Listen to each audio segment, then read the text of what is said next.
भाजपा सांसद और झारखंड प्रदेश अध्यक्ष दीपक प्रकाश अपने 3 दिवसीय प्रवास पर धनबाद में हैं।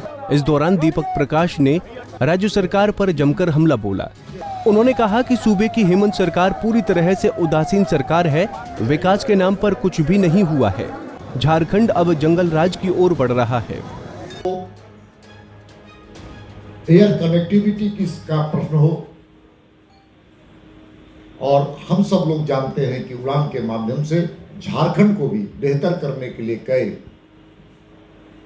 एयरपोर्ट की स्थापना हुई, देवघर में स्थापना हुई और बहुत जल्द उसको खुलने भी जा रहा है। बोकारो जो है धनबाद के नजदीक का जिला है, बोकारो में भी उड़ान के, लेकिन राज्य की सरकार की नीयत ठीक नहीं है। तो हजारीबाग में भी ये राज्य की सरकार को पहल करने की चीज थी कि भूमि अधिग्रहण अब तक नहीं हुआ है, जो उड़ान योजना के तहत एयर कनेक्टिविटी के लिए। इसलिए राज्य की सरकार उदासीन सरकार। झारखंड के परिप्रेक्ष्य में झारखंड की स्थिति बहुत भयावह है, और हम कह सकते हैं कि झारखंड जंगल राज की ओर बढ़ रहा है। इतना ही नहीं, उन्होंने कहा कि 21 और 12 महीने के कार्यकाल में सरकार एक भी उपलब्धि जनता को बताने की स्थिति में नहीं है। प्रकाश ने कहा कि हेमंत सरकार के एजेंडे में ही विकास नहीं है, तभी तो बजट की राशि का अब तक 16% भी खर्च नहीं हो पाया है। यहाँ पर विकास के नाम पर कोई अचीवमेंट्स नहीं है, कोई अचीवमेंट्स नहीं है। एक भी उपलब्धि ये सरकार के समाज के सामने नहीं है।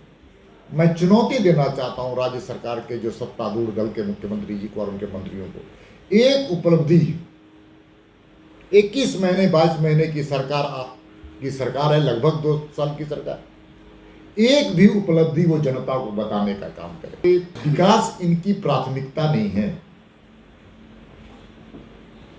दृष्टिविहीन सरकार, और मात्र 16% अब तक बजट का जो खर्च किया गया है, एक पैसा राज्य लगभग 9-10 महीने हो चुके हैं, और उस 9-10 महीने में बजट जो वित्तीय वर्ष होता है, उस वित्तीय वर्ष में मात्र 16% ही बजट का 16% व्यय कर पाई है राज्य की सरकार।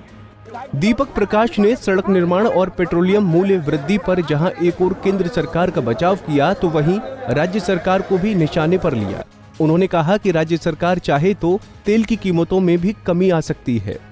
ये स्वाभाविक है, पूरी दुनिया में आर्थिक अर्थव्यवस्था महामारी के कारण चरमराई है, एक। दूसरा कारण है अंतर्राष्ट्रीय स्तर पर तेलों के दाम में वृद्धि हुई है, 2।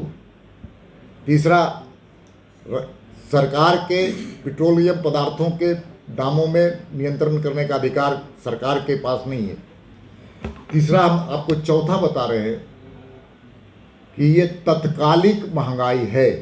महामारी के कारण आर्थिक अर्थव्यवस्था को ठीक करने के लिए पेट्रोलियम से आय लेकर के लोक कल्याणकारी कार्यक्रमों में, महामारी के कामों में लगाने के लिए धन की जरूरत पड़ेगी।